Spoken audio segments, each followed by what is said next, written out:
That night, unusual events took place in the estate of the emperor and his empire, Rapian. On the ruler's bedside table stood a bottle of red wine, poured into glasses for relaxation. The guy with the beautiful body himself asked with interest why the girl next to him didn't want to raise her head. At that moment, the heroine was only thinking that she was lost, since she had no way out of this situation. The whole point was that she was in the bedroom of her newly made husband, whom she was seeing for the second time in her life. In front of her, standing completely calmly, was the strongest and most beautiful emperor named Linaledpa. Moreover, the man left the lady no other choice but to spend her wedding night with him right now. Linnell leaned over the bewildered heroine and said that she had a face like she was hiding something. But she didn't tell Miss that she was an ordinary servant who had secretly arrived as the Empress's deputy. Just 2 days ago, in the Chattaneel Empire, the heroine was tidying up the princess's bathroom. Suddenly, a servant girl she knew ran to Zelda Fontrova, which made the girl break away from her work. Bonus asked why her friend was working if the mistress was nowhere to be seen, to which she replied that she could not leave things as they were. Fontrova then asked what had happened, and the maid explained that Prince Tesler had called her to him. When the lady began to resist because she had not cleaned everything, Bonus declared that she would clean it herself and pushed her out the door. As a result, Zelda headed to the prince's office, although she had absolutely no idea why he might suddenly need her. The heroine was more than sure that the cheerful Hale had probably come up with some new oddity. As she walked down the corridor, the lady noticed that angry and quiet whispers began to be heard behind her. This was yet another time when the other maids, who were purer in pedigree than she, called Miss a lowborn. However, the heroine tried, as always, not to pay attention to such things, because she knew that no one would shut up. Standing in front of the prince's door, Zelda took a while to gather her courage out of worry, and then finally knocked. The guy was already impatiently waiting for the maid, so he immediately invited the one who asked to come into his office. Seeing that it was indeed Fontrova, Tesler jumped up to greet her joyfully. Noticing that the girl was acting a little strange, Hale asked if she was really that happy to see him. But before the lady had time to answer, the guy suddenly said that he had called her because he had found a wonderful opportunity for her. At the same time, the prince was sure that Zelda would definitely highly appreciate his efforts and care for her. To the girl's great surprise, Hale suddenly asked her to marry Emperor Rapian and become the Empress's deputy. The shock that overcame her made Fontrova even jump up on the spot, since she had never expected anything like this in her life. And Tesler took Miss by the hand and said that now she was the only one he could trust with such a task. So, kissing Zelda's hand, the prince once again asked her to be at least a little in the place of Empress Rapian. But the heroine remembered very well that Princess Rosilia herself, who was distinguished by her beauty, was supposed to go on this mission. Putting his hand to his face sadly, the boy explained that his sister had run away about a week ago in search of love. What angered him most was that Lady Hale had left with a mere hired knight, which he considered unforgivable. Only now did the maid realize why His Majesty was so desperately asking her for something like this. This urgent need for a union was linked to the history of the continent, which occurred approximately 300 years ago. At that time, the Earth was one solid piece of land, but due to an incredibly strong thunderstorm and lightning, a crack eventually formed. And this huge crevice was later called the Terrible Lair of the Terrible Wyverns, or the Gorge of Death. To defend itself against these monsters, any empire needed military power more than anything else. That is why the weak kingdom of Chattaneel so much hoped to unite with the strong empire of Rapian through the wedding. Moreover, the young Emperor Linnell himself recently proposed such an alliance to the royal family of Hale, so Tesler said that if they missed this marriage, the offer would quickly go to another country. Clenching her hand into a fist in excitement, the miss reminded the prince that she was just an ordinary servant of the princess. Besides, Zelda never forgot about her scar for a moment and was sure that with such a face, no one would like her. To this, the guy confidently said that if the girl agreed to play the role of the Empress, he would give her a potion that would get rid of the scar. For the heroine, such a proposal was very important, because she wanted to be beautiful so much. The prince said that he himself only recently learned that there is a potion that temporarily removes all scars. Fontrova thought hard because she considered this exchange of her freedom for subsequent beauty to be advantageous. The girl understood that in this way the emperor would not even see her scar, and she would then be able to dissolve the marriage. Horrible images of some vague silhouette reminding her of its position appeared in the heroine's head. After that incident as a child when she was cursed, she ended up with this horrible scar. Tesler at this point pressed the lady a little, asking if she agreed, but the maid still had questions. The girl asked whether it would be easy for her to divorce the ruler of Rapian, since he would not know that she was only a deputy. The prince was sure that when his sister returned and Linnell saw her, this whole situation would resolve itself. Fontrova concluded that the princess's beauty and origins were truly invincible. Here, leaning towards his assistant, Hale suddenly whispered that her future husband, according to rumors, was not interested in anyone in bed. Although the heroine was very surprised by this, she understood that it would be even better for her. Hearing that if the miss changed her mind and did not want to step down as empress, her scar would appear, she asked if this was a threat. But His Majesty declared that he had not threatened at all, but had merely offered a good and profitable deal. Plus, he promised to give Zelda a cure that would remove the scar forever, and that was what Miss wanted more than anything in the world. Tesler confidently said that such a thing really does exist, but in order to obtain it, the maid must act exactly according to plan. However, the heroine still could not believe that she would finally be able to get rid of this terrible feature of hers. To make this dream come true, the lady said she agreed, and Hale was incredibly happy that his plan had worked. Fontrova asked when she needed to leave, and the guy with a smile on his face said right now. As a result, in just a couple of days, the miss managed to get to the Empire in a carriage and even played her wedding. And now she sat in front of her husband and had no idea how to behave, because she had not yet gotten used to her situation. At that moment, Edpa approached his wife and, gently placing his hand on her face, said that they would soon have their first wedding night. Zelda was very surprised to hear this, because according to the prince's stories, nothing like this should have happened. However, the emperor had already pushed the girl onto the bed, which she did not even have time to begin to resist in any way. Linnell noticed the lady's nervousness and said with a smile that she was much hotter than he himself had thought about her all this time. While the guy was moving so confidently towards her, the maid could not believe that all this was really happening to her, and Linnell leaned over his wife and tenderly promised that he would definitely fulfill his marital duty tonight. The heroine blushed deeply from such frank words because she did not know that she would have to get so deeply into the role of a wife. Zelda sincerely believed that because the emperor was not interested in anyone, she would be able to avoid the first night. Here the guy suddenly slowed down and said that he knew that he didn't like the lady as much as he didn't like her. For some reason he became confused and timidly began to say that Miss simply did not make his heart skip a beat. It only now dawned on the maid that this man was used to being the center of attention, which was why he was behaving like this. Linnell looked even more cute and handsome at the moment due to his temporary embarrassment. The ruler noticed the lady's gaze, but said that it would not help improve their relationship. But Zelda suddenly stopped listening to her husband almost completely because she felt herself getting hot. The maid tried to pretend that she was very tired because she hoped that then His Majesty would not touch her. Edpa noticed the Empress's state, but interpreted it to mean that she simply did not listen to him at all. And indeed, the girl suddenly turned to the guy and with a sad expression on her face asked what he had just said. For some reason, the emperor turned away in embarrassment and asked his wife not to make a face as if she was about to burst into tears. What Linnell was most unhappy with was that he had to perform rituals of worship to the gods.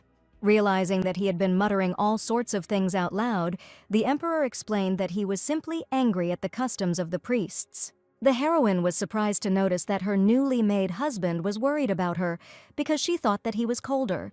Looking at the guy, the lady concluded that he was much more reasonable and kinder than she expected, listening to the rumors of others. So Zelda even found the strength to smile sweetly at the emperor, although she was only his wife for a time. Linnell didn't expect the girl to be the first to suggest that he talk to her in a way that would be convenient for him, and the maid had already outlined a plan in her head, according to which she had to hold out until the princess was found. Unexpectedly, His Majesty smiled and said that he never thought that his wife would be so talkative.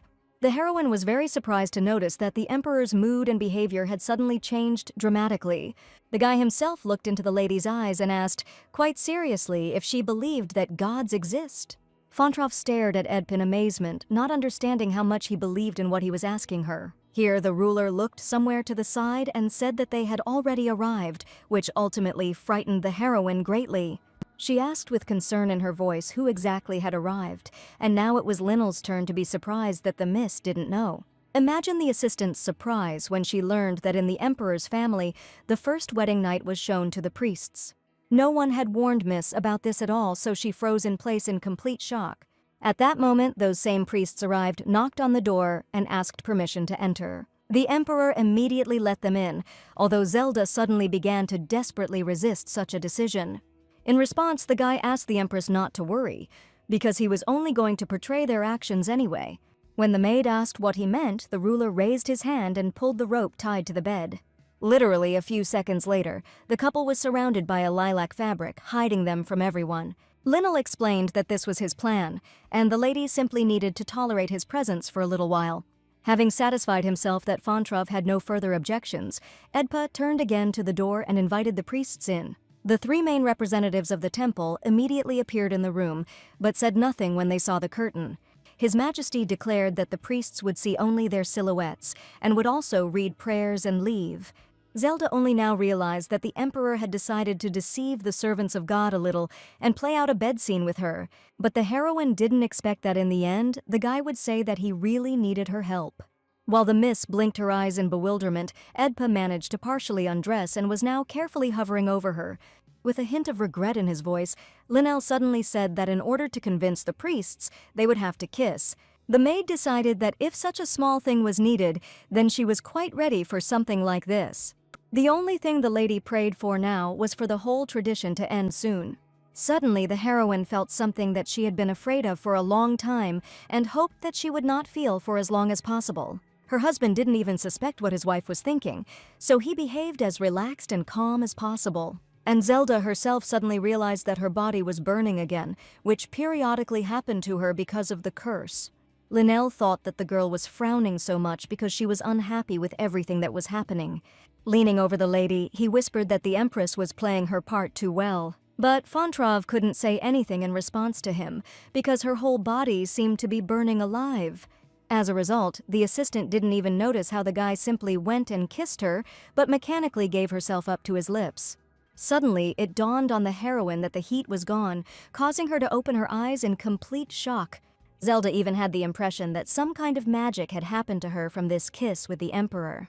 Only after a few minutes did Linnell manage to tear himself away from his wife's lips and looked at her slyly. The lady herself was flushed from a recent bout of fever and a kiss with her new husband.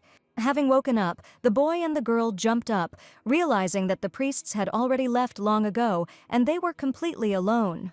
Edpa couldn't understand what exactly made him kiss so passionately with a man he knew so little. To understand what was happening, the ruler turned to his wife and asked her to stay with him a little longer. Before the heroine had time to ask her husband anything, he suddenly kissed her again, but more briefly.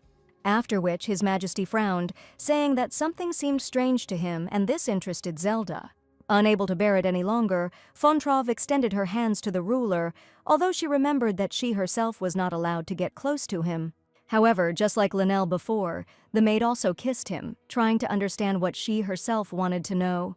At this moment in the Chatanal Empire, the prince was wondering out loud whether the lady had coped with her wedding night. Tesler understood perfectly well that the girl could now very well curse him for not telling him everything.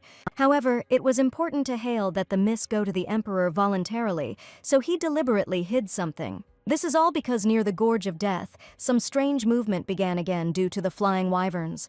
The heir took a glass of wine in his hand to at least somewhat drown out his worries about the approaching war. The guy believed that he had done everything he could to protect his empire, even if it was at someone else's hands. And the fact that the victim he had chosen turned out to be flawed did not bother the prince at the moment. The assistant asked His Majesty, somewhat anxiously, what he planned to do after all this.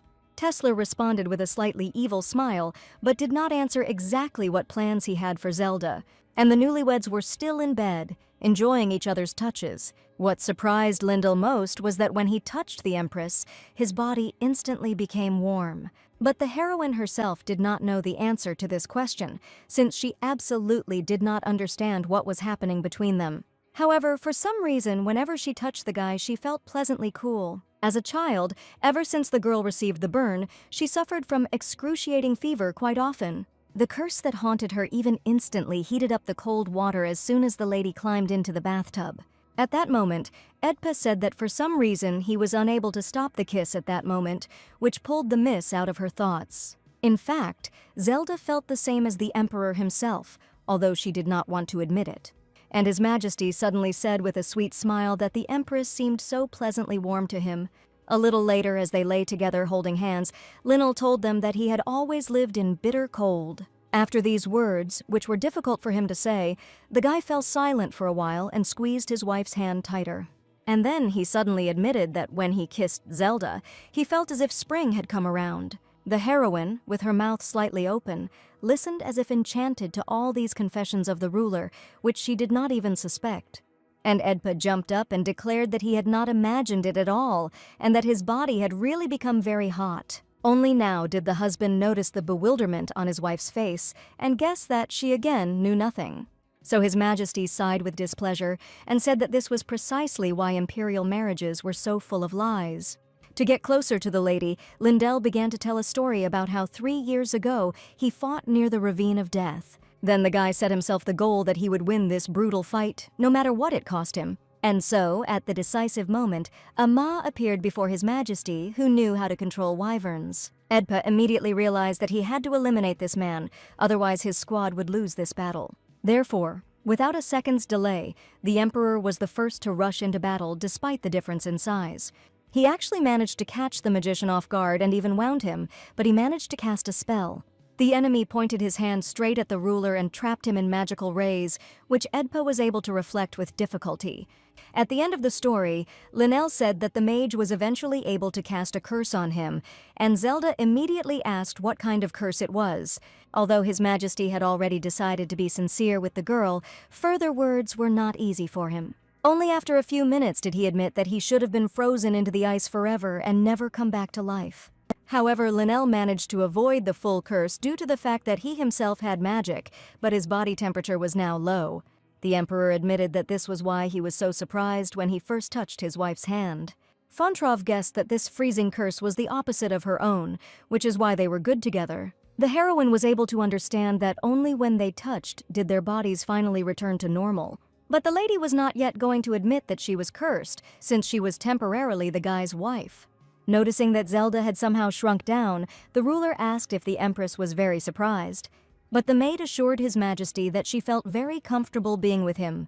Then Linnell took Fontrov's hands and admitted that he felt not just comfortable, but incredibly wonderful. Kissing the lady's hand, the ruler hoped that the miss truly shared his emotions and feelings. The heroine watched Edpi's actions in surprise, since what she saw was different from what she had heard earlier. Just as Zelda was beginning to realize that the guy was better than she thought, he grabbed her hand tightly in his. This made the husband and wife very embarrassed, so they began to fuss about on the bed to get ready for bed. However, because of everything that the maid had learned, it was very difficult for her to sleep that evening.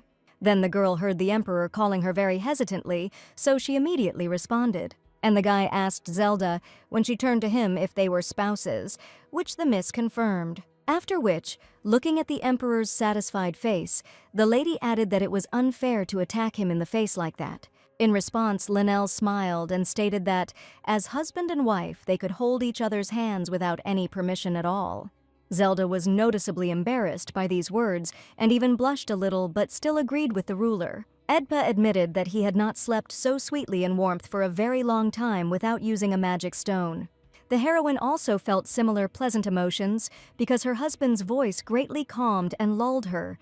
The next morning, when Miss was almost awake, she, to her surprise, discovered something she did not expect. For some reason, unfamiliar girls suddenly burst into her room, as if this was how it was supposed to be. They stood in a row and with smiles on their faces greeted the Empress and wished her good morning. But Fontrov was terribly unhappy because these ladies suddenly woke her up for some reason. The girls declared that they were the mistress's servants and therefore would accompany her from today onwards. The heroine thought about how ignorant these assistants had acted and therefore smiled. The strangers began to introduce themselves one by one, giving their names, and the first was Melanie Hetzros. The next one, who bowed politely to the Empress, introduced herself as Pezzolini Asto, and the last one said that her name was Rosie Adelida, a very timid and somewhat frightened red-haired lady. Zelda absent-mindedly tucked her hair behind her ear and said that she wouldn't give her name since everyone already knew her. After which the emperor's wife asked who dared to let these girls into her bedroom without permission. This cold tone greatly frightened the assistants, so they froze in confusion, not knowing what to say. Fontrova promised herself that no matter how long she was here, she would not allow herself to be treated so disrespectfully. Finally, after a few minutes of silence, Melanie smiled ingratiatingly and said that they had allowed themselves to do so. The heroine realized that these ladies were too impudent, and she needed to deal with this first. Pasolini suddenly announced that they had all already been chosen as the Empress's maids, and this was immutable. But for Zelda, this fact in no way justified the fact that the misses entered her room without knocking. The former maid decided to play a cunning role, and therefore hinted at the first wedding night. The assistants were noticeably embarrassed by this, after which the lady stated that only she gives permission to visit her room. In the end, Melanie was the first to ask the ladies for forgiveness, saying that they had not meant to offend her at all. Pasolini suddenly tried to ease the heavy atmosphere by saying that she would prepare breakfast. Hetzeros interrupted the conversation and said that the emperor was very picky, so he only wanted to see beautiful people around him. After which, the maid asked if the mistress herself had not felt something similar that night. In her eyes, Linnell was a very cold and dispassionate person who easily broke women's hearts. Following her, the other maids also began to chatter about the ruler's interests, but the heroine expected a similar reaction. She knew perfectly well what she had to do next, although she didn't want to go that far. While Melanie was talking about Linnell, the lady suddenly said that she needed help, and this surprised the lady. Then the heroine continued her performance and pretended that she could hardly stand after the previous night. The assistants immediately ran up to her worriedly and asked if the Empress really did not need help. Zelda, however, ignored them and said that she felt that the ruler knew how to handle women. The maids were astonished when Fontrov said that they would only be able to understand her condition when they themselves got married. Melanie was especially upset by all these words, so much so that she even clenched her hands into fists. At the end of her speech, the Empress stated that she had not given her consent to the girl's presence, so she would discuss it with her husband. As a result, the three assistants found themselves in the dust, although they thought they would be able to make fun of the new girl. And the heroine herself smiled sweetly at them and asked them to leave her room so that she could rest. As a result, sitting down to drink tea a little later, Zelda felt as if she had been in a war. Then a servant named Sharon knocked on the lady's door and entered, which made the lady very happy. The Empress immediately realized that she would be able to get along with this assistant, so she was pleased. Fontrov asked this girl what criteria they used to select personal servants in this empire, and Sharon helpfully immediately informed them that it was the Emperor who chose them by his decree. Zelda thought about it when she heard this, because in her empire, the Empress personally chose her maids. Here the assistant reported that Linnell invited his wife to have lunch together today in the main palace. This news pleasantly surprised the girl since she was just thinking about meeting her husband. Sharon offered to prepare the bath before the meeting, and the lady agreed, asking that the water not be heated for her. This greatly surprised the maid because she knew that even in summer the water would be quite cool. But what scared the assistant most was that Fontrov suddenly asked her to choose the dress. The lady smiled at the girl and said that she believed that she would be able to choose the perfect outfit for her. These words pleasantly surprised the maid, so she decided to justify the trust placed in her at all costs. After stumbling a couple of times, the assistant sincerely promised that she would do everything possible to find the most beautiful dress. By lunchtime, Zelda was completely ready to meet the Emperor, as she was shining with her beauty. Since she still had a little time left, the heroine decided to take a walk, when suddenly she was distracted. Fontrov was very surprised when she heard that a visitor had come to see her who wanted an audience. It turned out that Duke Martins Rohain from the Chattanal Empire had personally arrived in the Rapian Empire. The lady had no reason not to talk to him, so she came forward to meet him, and the guy immediately delicately kissed her hand. Trying to be polite and pretend they didn't know each other, Zelda said that today was the beginning of a new destiny for her. In fact, Martins was a special knight watching over the heroine under the orders of Prince Tesler. It was he who accompanied her to the Empire, although he had no desire at all to communicate with a commoner girl. The lady still remembered that during their entire journey the guy never even looked at her. Therefore, the miss immediately understood that the Duke must have had a reason for such a dialogue and offered him some tea, after which she asked directly what Rohain wanted, and he asked how the girl spent her wedding night. At the same time, although the guy was smiling brightly and widely, the lady saw how implausible his grin was. But Zelda decided to play by his rules, so she also asked, as if by chance, if Princess Chatanil had been found. Instead of answering directly, the Duke leaned forward a little and asked if the lady would like this. The Empress's deputy shuddered all over, as she did not expect such an unpleasant question. The heroine did not understand what exactly this cold and insidious Martins meant when he asked about this. Fontrov knew perfectly well that she had to say that she hoped for the princess to be found soon, but the image of Linnell popped into her head, and the lady realized that she didn't want to leave at all. The Duke noticed this at once and, smiling, said that the miss had become too quickly accustomed to her position. Only now did Zelda realize how easily she had given away all her thoughts with her own emotions. But the guy suddenly announced that he was not going to report his observations to Prince Tesler. But no matter what Martins told her, the heroine would never trust him. She noticed that Rohine treated her as frivolously as he did the other girls in the palace. And even the maids themselves clearly underestimated the Empress, who was going to correct this. Zelda decided once and for all that she would defend her position even from the prince who was close to her. So the lady put the cup down on the table with a loud bang and said that she had not expected such carelessness from the Duke. Martins was noticeably confused when, instead of fear, he felt such an attack from Miss. Rohine was not at all used to the fact that for some reason he lost in dialogues, but now he had no choice. All because Fontrov suddenly advised the guy to be more careful with his expressions while she was Empress. The Duke laughed openly in response, as he had no idea that the lady could speak so well, to which the heroine replied that she had not had the opportunity to talk to him before because they had only exchanged glances. Martins only now finally realized how much he was backed into the wall, so he began to make excuses. But suddenly Sharon came into the room with a cart containing various goodies. The Empress was more than ever pleased with her assistant, who suddenly interrupted her conversation with the Duke. And the maid suddenly reported that the Emperor asked what his wife was doing now. But what pleased Miss most was the mention that Linnell had given orders to prepare her favorite dishes for dinner. Martins, listening attentively to this dialogue, noticed that the ruler devoted too much time to his wife. The Empress herself was pleased with Sharon's behavior, because now the guest was aware of her relationship with Edpa. Turning to Rohane, Zelda had no doubt that he had made the right conclusions and would now follow her rules. It was impossible to tell what the guy was thinking from his still emotionless and cold eyes. However, the Duke suddenly clasped his hands on his knees and said that he was not very good at judging people. After which, Martins explained that he was sure that it would be difficult for the maid in the role of Empress, but it turned out to be the opposite.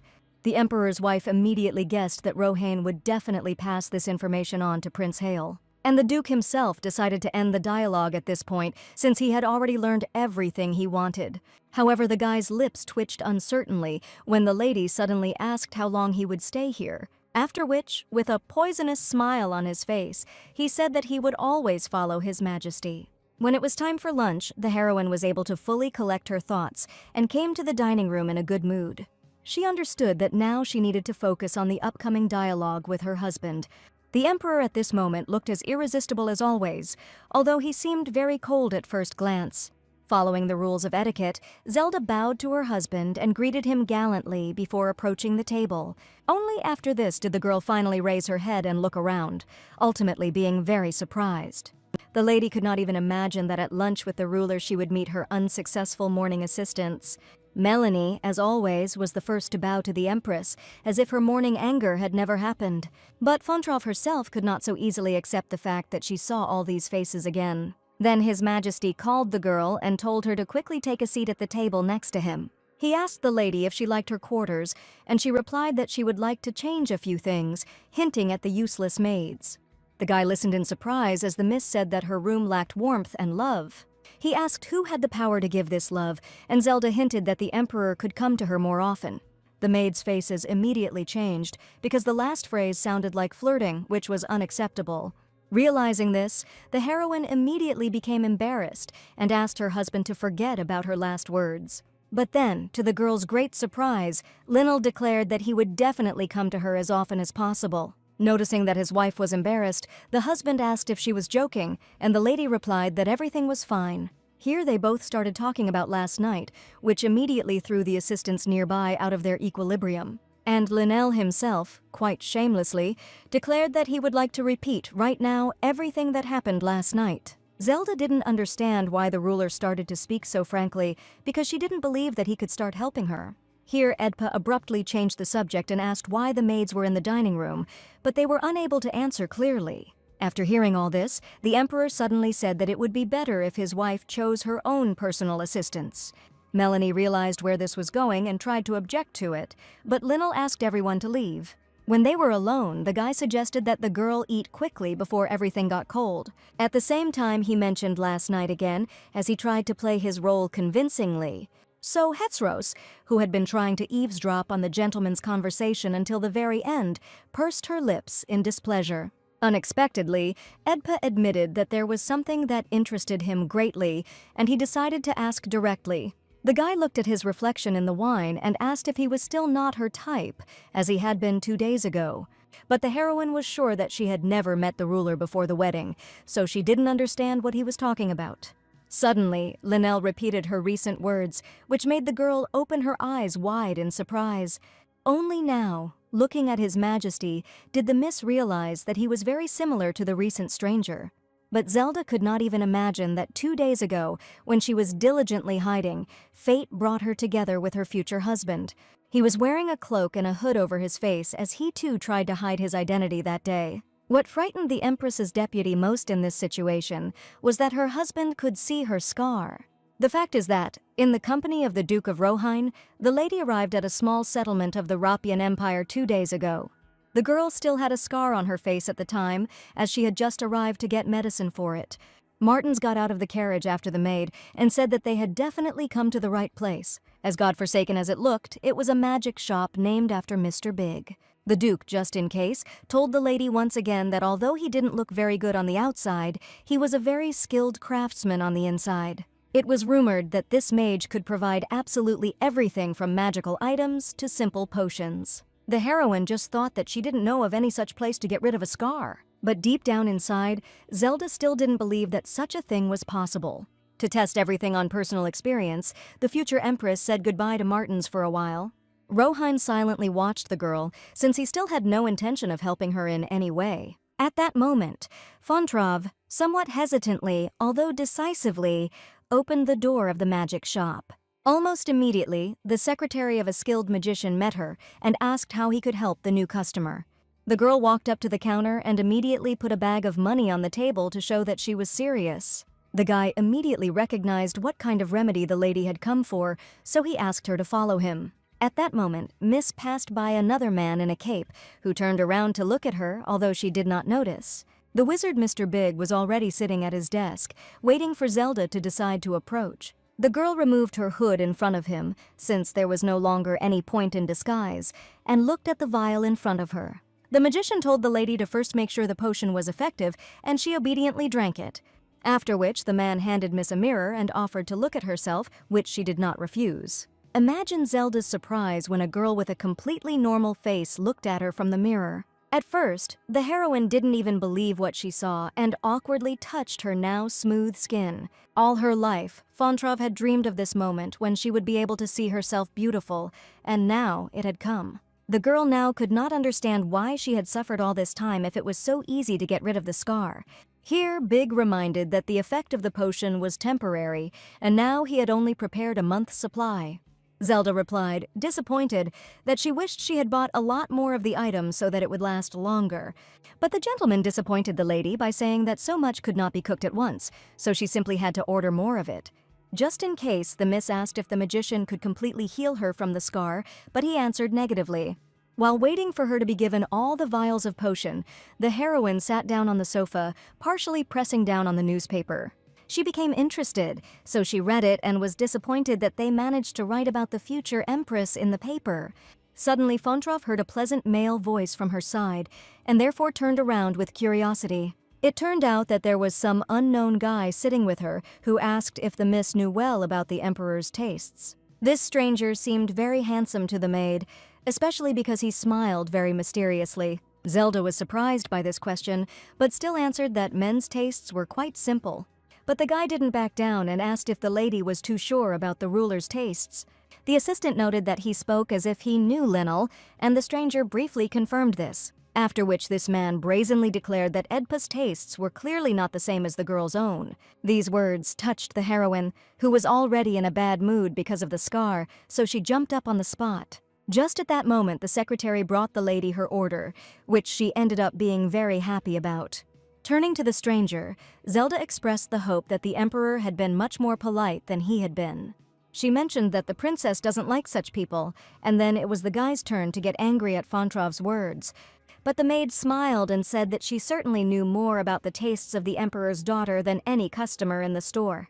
This greatly surprised the stranger, for it had hit the mark, though he did not wish to admit it. And finally, Zelda grinned slyly and told the guy that the emperor was not her type either. Right now, Linnell smiled slyly and asked Miss if she had finally started to remember everything. In response, the Empress, with a gloomy expression on her face, said that she did not expect to meet in such a place. Miss realized that she had not recognized the ruler at all because he was wearing a hood. Here, when the guy asked what kind of medicine she had bought, the girl began to tremble again. Zelda couldn't immediately think of what to answer, so she began to stutter incomprehensibly due to nervousness. To the Miss's surprise, the Emperor himself suddenly suggested the reason to her, asking if she had really become ill. After which, Linnell admitted that the girl really did look unwell on their wedding night. Hearing this, Zelda felt relieved because she realized that Edpa had not noticed the scar on her face. So she took advantage of the situation and said that she was just going to get a light tonic, after which Fontrov quickly changed the subject and asked how the ruler ended up in that store. To this, His Majesty calmly replied that he simply went to get some medicine for hypothermia. However, a little later, it seemed to him that the lady's hands worked much better than all similar medicines. The heroine felt pleased when she realized that Linnell had decided to purchase this product for her sake. The guy nodded and admitted that he really wanted to make a good impression on his wife. Edpa finally said that he wanted the Miss to be more relaxed about him and the Empire. After hearing all this, the heroine still could not understand why her husband cared about her so much. Zelda didn't want to believe at all that the Emperor treated her this way because he actually loved her. So the heroine reminded herself that she was only a temporary empress, so she could not succumb to her husband's influence. When their conversation was almost over, the ruler said that he did not need medicine, which greatly surprised the Miss. Linnell leaned towards his wife and said that he was not cold because he had the hottest girl next to him. He asked if Fontrov could hold his hand every night, and she quietly agreed. That evening, Sharon showed the lady around all the rooms before sending her off to an important tea party. The maid understood that the lady would have difficulties, so she suggested that they rest, but the Miss decided to go inside straight away. In this room, everything seemed so frightening and huge to the heroine that she did not know where to look. The deputy came to the conclusion that she personally did not fit into this space, but Princess Rosilia would like it here. Remembering the Emperor's kind words, Zelda wondered if he would be even kinder to his real wife, rather than his temporary one. However, the lady quickly realized that this was none of her business, so she continued on her way after her assistant. A little later, Fontrov was already sitting among other noble ladies and was trying very hard to fit into their society. She even smiled sweetly and supported absolutely any topic, just so as not to separate herself from the group. But the lady didn't notice that Melanie was angrily watching all this from the side. The girl could not hide her malicious smile about the fact that she would soon come up with a plan to defeat the Empress. Closer tonight, the heroine was so tired that she even decided to take a bath to make it easier to fall asleep later. With some excitement, Zelda remembered that His Majesty had also been busy all day. Here, realizing that for some reason she had been thinking about her husband, Miss immediately forbade herself to do so as not to worry. Then Fontrov thought that it was unlikely that the guy would come to her this time, since they had already had their first wedding night. As a result, the Empress was so lost in her dreams that she didn't notice how hot the water had become. So the girl quickly climbed out of the water, which was already steaming hotly due to the temperature. A few minutes later, she was completely ready for bed and took a candle to light her way to bed. But then, before the lady could take a single step, her entire body was pierced by a sharp pain, foreshadowing a heat throughout the entire body. Zelda's vision immediately began to blur as her health began to rapidly deteriorate. With instantly dry lips, Miss could barely utter a request that at least someone give her some water. Suddenly, Fontrov felt a pleasant coolness on her lips, which then began to spread throughout her body. It turned out that the ruler came to his wife and heard her desire to drink water as soon as possible. Not noticing anything around her, the girl at that moment of the kiss thought only about how good she felt. She even hugged her husband, instinctively pressing herself closer to him to cool herself down even more. Only after a few minutes did Zelda find the strength to tear herself away from His Majesty's lips. The guy laughed in response and asked if his wife had suddenly decided to greet him too boisterously. But the heroine could not find the words to describe her emotions because she did not expect her husband to come. Lionel admitted that when he saw the girl's condition, he thought she was about to faint. So he picked her up and personally carried her to the bed so that everything would definitely be okay with the miss in the end.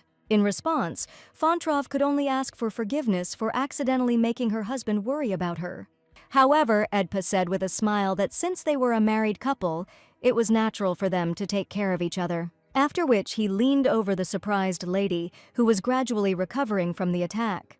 Without saying another word, the ruler kissed the miss, who responded in kind, surprised. Every time she felt the Emperor's touch, Zelda felt much better.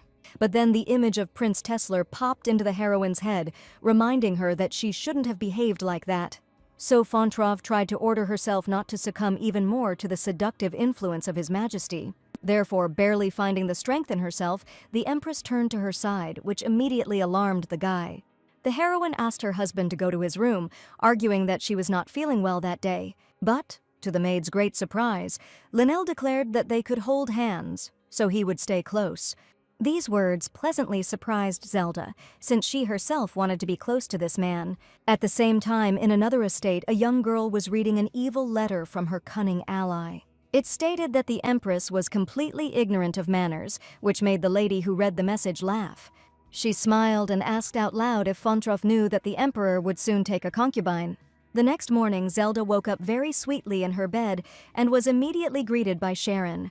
The maid informed her mistress that the ruler had left at dawn because he had state affairs. Touching the cool blanket, the miss guessed that her husband had come to her despite being busy. This surprised the Empress's deputy, so much so that she almost missed the news that Edpa was waiting for her in the office during lunch. Then the assistant reported that Duke Rohain wanted to talk to the lady again, which she didn't like very much. Sharon looked like she wanted to say something else, although she didn't dare say it at the moment. The Empress was able to see this, and therefore excitedly asked the girl to tell her everything. Imagine the heroine's surprise when the maid informed her that candidates for concubines were invited to tea today. Zelda couldn't wrap her head around it, since only a few days had passed since her wedding with Linnell. It seemed to her that such an unapproachable and insensitive man at first glance would postpone the question of other ladies. As for the Duke, Miss had no doubt that he had decided to talk to her precisely about concubines. What Fontrov feared most was that the guys had already decided everything and would simply inform her of their choice, all because just yesterday His Majesty seemed so sweet and gentle to her, and even happy. But Zelda decided to throw all these thoughts out of her head, since she was still the deputy of the Empress. First of all, right now, the lady had completely different problems that she was about to face. When the heroine was announced, her face didn't even move a single muscle, because she didn't feel like smiling right now. She immediately saw among those present candidates for her personal maids, whom the miss had already rejected, who were already familiar to her. Zelda knew that most of these ladies were from families that were supported and sponsored by the ministers. What bothered the heroine was not even the fact that all the girls started whispering about her, but the fact that they looked alike. As Fontrov had thought, none of the candidates were going to greet her, despite her status as Empress. However, Zelda, like no one else, knew that they had no right to ignore her, so they would have to say hello anyway. Since the heroine was the Empress of Rapian and proudly bore this title, no one dared to neglect her. In the end, the first one to bow to the lady was the usually timid and quiet Rosie, who was still afraid to speak. Following her, one after another, the candidates began to bow their heads before the ruler's wife standing before them. Fontrov pretended not to notice the awkward pause before and greeted everyone politely in return. When everyone had taken their seats, one of the candidates suddenly approached Miss and asked for forgiveness for not having talked earlier. The girl introduced herself as Catherine Kaliasa and said that she had wanted to meet the Empress for a long time. The former maid smiled in response and noted that since her new acquaintance was from a noble family, they would see each other often. After which, His Majesty's wife suggested that they put all conversations aside for now and all drink tea together.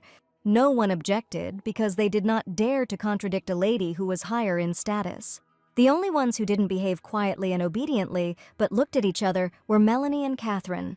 Suddenly, Cagliostro broke the silence and asked if Zelda knew that the Emperor's concubines would be chosen from among them. Fontrov was prepared for such questions, so she calmly replied that she had learned about it on the way to the tea room. Then the possible maid asked if the miss didn't feel offended because so little time had passed since the wedding. Melanie also joined the dialogue and said that she could express her opinion if the lady allowed her. Only after this, with a sly smile on her face, did Miss accidentally reveal that Catherine and Linnell had previously been engaged. Only now did the girl notice that these two had clearly become allies of each other and were against her. And what surprised her most was that her new acquaintance turned out to be His Majesty's former fiancé, something the lady did not know at all. It turned out that this information came as a surprise to the other candidates as well, as they began to discuss it. One of them even said out loud that Catherine herself could have become empress, which was rather impolite. The girl immediately realized this and therefore asked the lady for forgiveness for what she said without thinking. Cagliostro herself suddenly reminded us again that in the imperial family of Rapian, moreover, there were always many concubines. When Zelda heard that even Linnell himself was the son of one of the secondary wives, she froze in shock. The heroine could never have imagined that the ruler had such a difficult past and so little power now. Everyone around immediately noticed that the Empress was surprised, and they were horrified when they realized that she knew nothing. Only now did Zelda realize that all the candidates had prepared well in order to destroy her so easily. But then the lady's maid approached her and reminded her that it was time to go to her husband, which greatly saved the former maid. Barely concealing her joy at leaving this tense place, Fontrov announced that it was time for her to go. Of all those present, only Rose looked with sympathy after the Empress as she left the room. The heroine realized that if she were the Emperor's real wife, she would be much worse off now than she actually was. But before she could leave, Catherine suddenly called out to her and asked if the lady was really going to discuss the issue of concubines with His Majesty. Zelda turned around in surprise and asked if the girl really needed to know about this, to which she replied that it concerned her. The former maid froze in place as she was completely confused and did not understand what was being discussed. Then Cagliostro explained what the miss did not know and said that all those present were to become concubines. In the end, Fontrov simply ran out of the room, as she was frightened by the fact that everything had already been decided without her. What angered the Empress most was that her husband did not tell her anything at all, although he had the opportunity. Seeing the girl, Linnell immediately stood up from his seat with a joyful smile, since he had been waiting for her for a long time with impatience. The lady noted somewhat coldly that His Majesty was in a surprisingly good mood now. In response, the guy kissed the miss's hand and said that if she was going to come so beautiful, she could have told him. Edpo was very surprised when his wife said that he could have warned her about something because the Emperor did not know what it was about. Then, turning away, Zelda said that taking concubines was not a crime, so everything was fine. Hearing this, the ruler asked with concern on his face how she even knew that he would have more wives. The heroine honestly told her husband that at the morning tea party, the future concubines greeted her separately. When the lady listed the names of all the girls, His Majesty stood frozen in confusion, not knowing what to say. After a few minutes, Linnell muttered that he didn't want his wife to find out about it this way. Zelda again didn't understand Edp, so she asked anxiously what he had just meant. In response, the ruler stated that he was not so frivolous as to take concubines immediately after marriage. Imagine Fontrov's surprise when she learned that for some reason those candidates had acted without authorization. The boy explained that since he had ascended the throne, many ministers had been dissatisfied and had been discussing the issue of the legitimacy of power. He even had to involve the Chatanel Empire to at least partially restrain some of the indignant ministers. Only now did Zelda realize that the Emperor had been given condition after condition, taking advantage of his precarious position. Linnell admitted that, having taken a lady from Chatanel as his wife, he was now forced to choose girls from the Rapian Empire. The heroine felt sorry for this guy, who was forced to pass off his concubine's child as the real heir. Moreover, a marriage with her could allow him to prepare for a possible war in the south. Zelda agreed that this was the best decision on Linnell's part, so as not to offend anyone as much as possible. But Miss couldn't understand why she was still upset even after she was told everything. Here His Majesty said that one of the priests who came on the wedding night could well have spread rumors. Noticing the confusion on his wife's face, the guy explained that these were rumors about how passionately he had taken possession of her. Hearing this, the former maid blushed from head to toe because she knew that everyone was telling a complete lie. Eventually, the lady remembered that they had a reason for this illusion that night, so they both played along with each other. Here, Edpa got down to business and said that he would like to teach a lesson to the ministers and candidates who decide everything without him. With a cheerful smile, the boy asked if the Empress would like to discuss this after the audience with the Duke. Miss agreed, so Rohina met her husband a little later, although she did not particularly want to. Martins immediately announced, sitting down at the table, that he had come about the concubines who had become bold. His Majesty immediately asked the Duke what mood all the ministers were in at the moment. The eyes of the incoming guest darkened unkindly, although this happened only for a short moment, so no one noticed anything. After which the guy said with a smile that they were all in a big hurry, but he understood their concern.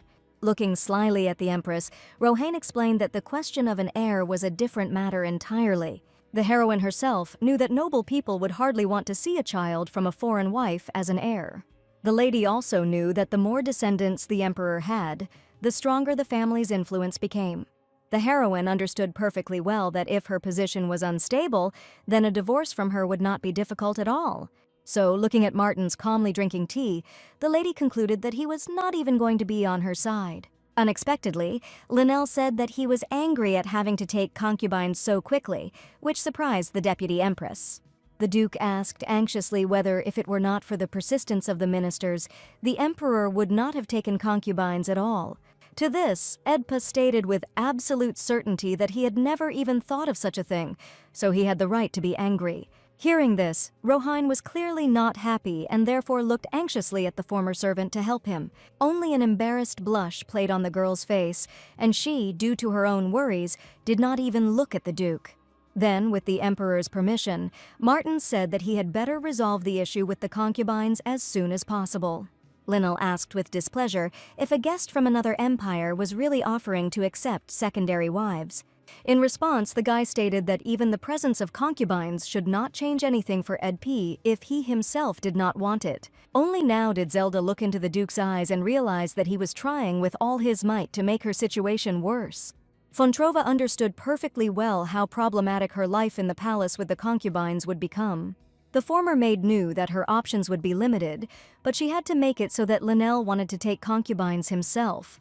Here, the Duke reminded them that they had only 10 days to decide and asked what the Empress's opinion was. The girl immediately understood that she was required to push her husband to accept the correct opinion. So, although with sadness on her face, Zelda still admitted that there was some sense in Martin's words. Edpa asked his wife doubtfully to think again whether she would be okay with him accepting concubines. The heroine knew the answer too well, so she even clenched her hands into fists because she wouldn't like it. However, she could not tell the truth, so she amazed His Majesty by saying that everything would be fine with her. At the same time, the lady was even able to portray a joyful smile on her face, which did not correspond to her condition. Edpa became visibly angry when he heard Mrs. answer and said that he did not know that his wife was so kind. After which, he stood up and said that, in that case, there was no reason to spoil relations with the ministers and delay the answer. The ruler called his secretary, and Raphael immediately appeared from the corridor because he was always waiting nearby. His Majesty ordered his assistant to inform him that he would approach the ministers right now, and the boy nodded obediently. The Duke said with a smile that Linnell had made a wise decision, but Edpa did not want to hear anything about it. Before leaving, the Emperor asked his wife to stay with Rohain and talk to him as if he were a person from her empire. Although it was clear from Zelda that she herself was not happy with this decision, His Majesty had no intention of canceling anything. When he left, Fontrov hung her head, but Martin suddenly declared that she had done absolutely the right thing. After which, he added that he had news for the lady, and the heroine immediately became interested in this. The Duke smiled mysteriously and said that this information from her native empire of Chatanil was completely fresh. At this moment, everything was quiet and calm in the imperial palace of Chatanil, since there was nothing to indicate panic. And in one of the rooms, on her soft bed, the found Princess Rosilia slept sweetly and peacefully. Since she had been found only recently, the prince was very concerned about the condition of his runaway sister. It turned out that the girl not only managed to get pregnant, but even gave birth, and this was a big problem. So Tesler asked for a potion to be made that would hide the fact that Rosilia was no longer an innocent. He couldn't understand how the girl dared to give birth to an unknown mercenary, being of good blood. Walking up to the lady's bed, Hale ordered his sister to turn towards him, as she herself was not reacting in any way. Since the miss did not obey the first time, the brother began to press even harder, but the girl stubbornly pretended that she did not hear anything. With a sigh, Tesler whispered that the princess must have completely lost her fear and gone out of her mind to behave like that. Suddenly the lady jumped up and shouted that she had not agreed to any wedding with Emperor Rapian. Moreover, Rosilia was absolutely sure that this guy was much better than any of her suitors. Then the brother reminded that in the end the lady abandoned this mercenary and returned back with the Imperial Knights. To this, Miss explained that living as a commoner turned out to be much more difficult than she thought. After which, through tears, the girl said that because of her pregnancy she had no choice but to run away. Tesler only sighed heavily when he heard all this, since not a single word of hers pleased her in the least. Here, Rosilia asked her brother what happened to her man and child, because they had promised to simply let them go. Nothing moved in the boy's cold blue eyes when the miss asked this question, although he knew the answer to it. The whole point was that the prince personally took care of the mercenary by stepping on his hand with his boot at the edge of the cliff. As a result, the guy and the child fell from a great height screaming that it was wrong, but Hale did not regret what he had done at all, since he believed that this mercenary was to blame for everything. At this point, Zelda anxiously asked when exactly the princess would arrive in the Rapian Empire. To this, the Duke replied that there were certain health problems with the princess, so she would be back later. The heroine remembered the sweet and handsome face of the Emperor and realized that she had very little time left with him. However, she knew she had no right to resist, so she agreed to wait for Rosilia to arrive. Unexpectedly, Martins announced that it was necessary to restore order among the concubines before the arrival of Hale's daughter. Zelda was surprised by this and asked why she had to do such a thing at all, since it was not part of her job description. In response, Rohane chuckled and said that it would be for the best for the former servant herself and for the future empress. Since the guy had finally started to irritate her, the miss decided to end the conversation and walk away. But before the lady could do this, the guy stood up after her and gallantly offered to walk her home. As a result, Miss walked through the garden in such unpleasant company and tried to enjoy the views around her. Looking around out of the corner of her eye, the girl concluded that there was nothing unsightly in the imperial domain. Unexpectedly for herself, the lady accidentally overheard the conversation between the emperor and the possible concubine Catherine. The lady asked for forgiveness for something in the past, but the guy said that he hated those who had deceived him even once. The empress felt unpleasant that she had witnessed such a conversation because she did not like eavesdropping. Here, Cagliasa stated that it was unlikely that the emperor had actually spent the first night, so she still had a chance. Unexpectedly for everyone, Lenel grabbed the lady by the chin and asked why she decided that at all, after which he angrily added that the girl should never dare to talk about his wife like that again. These words, which Zelda overheard, surprised her greatly, since she did not know that Edpa thought so of her. Noticing that the ruler was coming this way, Fontrov decided to go another way, when the Duke specifically called out loudly to her. The heroine did not expect such a setup, so she looked back at Martins with concern. But it was too late, because His Majesty looked down the road and saw the Empress there. Not knowing what to answer him at such a meeting, the lady froze in place in complete confusion. What Zelda didn't like most right now was that Rohane had deliberately set her up, so she clenched her hand. Pretending that she was not there, the Empress hid behind the flowers, playing a children's game with her eyes closed. Embarrassed by such behavior, the ruler coughed and asked the girl to show herself to him immediately. So the heroine had to show herself from behind the flower and say that she ended up in this place completely by accident. Then Catherine approached the company and greeted the Empress, saying that they had not seen each other for a long time. The girl with a sly smile on her face said that she would soon become the first concubine, and they would see each other more often. At this moment, listening to Cagliasa's words, the Duke watched the former servant's reaction very carefully. Linnell suddenly noticed that his wife and Martins were walking together for some reason, and this caused discontent in the guy. But Fontrov explained quite calmly that Rohane was her interlocutor, so she didn't see anything special in the walk. After which the Empress attacked her husband and said that he was already having fun with his future first concubine. In response, Linnell became somewhat angry and reported that each of them had communicated with a person from their empire. The girl had nothing to say to this, since His Majesty turned out to be, in essence, completely right.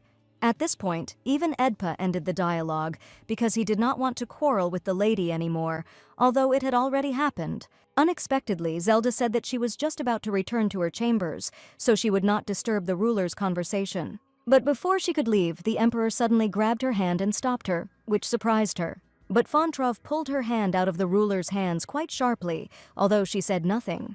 She immediately realized that she had crossed the line, so she turned away and apologized for her behavior.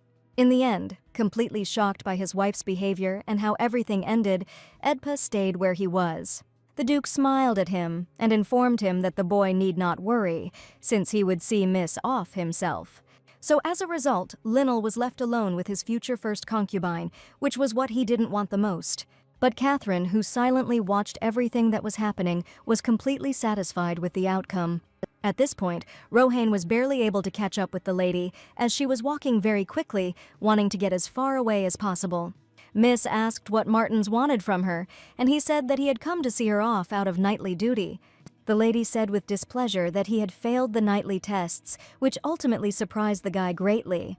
The Duke asked with displeasure where exactly the current Empress had learned this secret information. In response, the former servant stated that Prince Tesler told her about this, and there could be no other option. Rohane couldn't believe that Hale had set him up so badly, but His Majesty did know about it. In fact, Zelda knew about this not from the prince at all, but she saw no need to tell the Duke about it. Here the girl stated that she had heard that 3 years ago, Martins had had a forbidden affair with a widow. The Duke was both very surprised and angry when he heard what he had tried so hard to hide. And Fontrov herself said with a smile that in the Rapian Empire, there would probably also be widows for the guy. As a result, Rohane froze in place in shock, as he did not expect such impudence from the current Empress. However, he pulled himself together quite quickly and said that the Miss was indeed aware of his special preferences. The Duke kissed the lady's hand and whispered that she too might one day be among his candidates. But Miss broke free and ran away, as it was long past time for her scheduled bath. For some reason, thoughts kept creeping into her head that Catherine, too, was probably special to His Majesty. Zelda wasn't sure how exactly Linnell felt about the concubines he had taken on almost immediately after his wedding. She knew that this was normal for any ruler, and that she, as a temporary wife, did not need to worry. Only after a few minutes did the lady notice that the water in the bathroom had heated up too quickly this time. Then, completely unexpectedly for herself, Zelda heard Linnell's voice and turned around in surprise. In a panic, the Empress remembered that she needed to greet her husband, so she jumped up and wrapped herself in a towel. The guy realized that the girl had been calmly taking a bath all this time, and he had disturbed her somewhat by his arrival. The ruler asked if the lady had any foam in her bath, and she answered no, hearing him go away somewhere. Fontrov shouted that she was going to leave, but His Majesty ordered her to stay where she was. Finally, after a few seconds, she saw her husband's hand, who brought rose petals from somewhere. Smiling, the guy scattered petals over the surface of the water in the bathtub and said that it would be more convenient to talk that way. The heroine was very embarrassed by the Emperor's behavior and asked why he had come here at such a time. In response, Edpa asked if he really needed a reason to see his own lady. He admitted that he came unannounced because he was tired of always being greeted with preparation. As the lady sat shyly in the warm water of the bathtub, Linnell said it was an honor to meet her. The heroine would never have thought that she would hear such a thing from the Emperor, whom everyone called cold and unfeeling. Unexpectedly for the lady, the ruler suddenly touched her face and said that she was incredibly beautiful. But in response, Fontrov admitted that she felt awkward without makeup, as it was very unusual. Linnell's eyes darkened noticeably after his wife's words, as he thought completely differently. Without asking permission, the boy suddenly put his hand into the water to check how warm it was. Zelda asked what exactly the Emperor was doing, and he replied with a smile that he had brought too many petals. After which the guy deliberately threw a handful of them outside the bathroom, since they were cleaning it anyway. Miss watched Edpi's actions in silence for a while, because she did not understand why he was doing all this. Suddenly Fontrov noticed how she had become more open, which greatly embarrassed her, and she blushed noticeably. To stop His Majesty, the girl grabbed his sleeve with her hand and asked him to stop immediately. As a result, it so happened by chance that Linnell lost his balance and fell straight into the water towards Miss. Edpa was instantly wet, and Zelda saw how beautiful and powerful his body was. The guy himself wasn't upset at all. He just adjusted his wet hair so that it wouldn't get into his face. But the heroine was terribly embarrassed by what was happening, since she didn't want anything like that at all. His Majesty suddenly declared that the girl was the first to make him get so wet. Blushing even more than was possible, the Miss closed herself off as much as possible from her husband, who had fallen towards her. Surprisingly calmly, the ruler suddenly said that since this had happened, he would have to do something, and this frightened the lady. She asked with concern what exactly her husband had in mind, but the Emperor did not answer and moved closer to her. Before Zelda could do anything, Linnell sat down behind her with satisfaction and said that they would now take a bath together. Edpa admitted that he did this because it was cold for him to wash alone, but he promised to behave decently. To his surprise, the boy suddenly noticed that the water had become hotter and therefore decided that a warming stone had been placed in it. Somewhat absent-mindedly, he plunged his hand into the water, trying to find the stone, but the lady, blushing deeply, declared that there was nothing in the bath. Then His Majesty apologized and admitted that he was surprised that the stone was so soft. Holding a few petals above the water on his hand, Linnell asked in confusion why the water remained so warm. Fontrov, somewhat confused, stated that this was all because the water was initially very hot. But the Miss didn't take into account that when the guy got into the bath, the water should have cooled down instantly, and the Emperor himself could not explain the reason why he was still warm, although he was usually cold. Edpa asked if it was because of the warmth of the lady's heart, and the former servant understood what it was all about. Only now did the girl realize that if her husband had not accidentally fallen into the bathtub, she would have gotten burned again. As Miss had already realized earlier, the two of them had something that they needed and could share with each other. Suddenly, the gentleman muttered how good it felt, because his muscles were finally relaxing after the workout. Zelda realized that he often went to training and suddenly asked how many people the guy killed in the war. The Emperor admitted that he lives with the thought that the more enemies he kills, the fewer casualties there will be among his people. But then he explained that he was not at all a bloodthirsty killer, as one might initially think. The ruler admitted that he even needed the marriage with the Miss to avoid war, and she asked if he regretted it. But in fact, Linnell did not regret at all that he had such a wife, which he said directly. The heroine was pleased to hear that her husband would try to make sure that she, too, would not regret marrying him. His Majesty himself at that moment sincerely believed in the words he had spoken and therefore smiled happily. At the end of his speech, Edpa said that he was very glad that they were both in the bathroom because they were able to talk calmly. Suddenly, he asked the girl to move forward a little, and she asked in shock what was happening. To the lady's great surprise, the ruler suddenly began to undress, although there was little point in this, since the clothes were already wet. Fontrov, seeing such actions, once again blushed deeply, although she did not turn her head away. True, in the end the heroine couldn't stand it, and said that she would be the first to get out of the bathroom while her husband continued to wash. Edpa tactfully agreed to close his eyes while the lady changed her clothes, since they were not yet that close. But in the end, he couldn't hold back and still took a little peek, although the Miss herself didn't see it. Quickly throwing on a spare towel, Zelda ran out of the bathroom as quickly as possible so as not to embarrass herself even more. Her actions brought a sincere smile to His Majesty because he was pleased to see his wife. A little later, when they were both already in bed, the guy admitted that he had managed to freeze in such a short time. Reaching out his hand to the worried Empress, Linnell said that he really did feel much warmer when she was around. Fontrov did not answer, when suddenly, looking the girl straight in the eyes, the ruler asked her to move closer to him, since the heroine herself wanted this, to cool down more and at the same time warm up her husband. She obeyed. Touching the lady's face for the umpteenth time, Linnell noted that he used to have to swing his sword for a long time before he would fall asleep. Tucking a strand of hair behind the Empress's ear, the ruler hoped that while she was by his side, there would be fewer wars. The former maid thought sadly about what would happen when she eventually disappeared and a real princess took her place. The only thing that consoled her was that very soon, His Majesty would have 4 beautiful concubines. Moreover, Rasilia herself, who was famous for her beauty and excellent manners, will come to the Rapian Empire. However, right now Edpa hugged his wife tighter and whispered that she should not leave him if she did not want wars. After which he asked the lady not to quarrel with the concubines because she was still his special wife. As sad as Zelda was about leaving soon, these words couldn't help but bring a sweet smile to her face. So, at least at this moment, the heroine decided to enjoy such a pleasant moment with her current husband.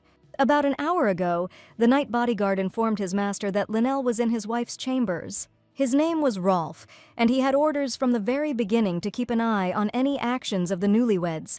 The lord had served the Duke of Rohane faithfully all this time, and he told him about the ruler's behavior. Martins turned away thoughtfully and asked his assistant why the emperor had gone to see his wife at such a time. To this, Rolf replied that His Majesty might well have some urgent questions for Lady Zelda. The Duke did not believe that such a cold-blooded guy could have even the slightest hint of sexual needs. Rohane certainly couldn't have imagined that Zelda would be to the ruler's taste, but the knight was not surprised. Hearing from the bodyguard that Linnell had good taste, the Duke turned around and looked at him in surprise.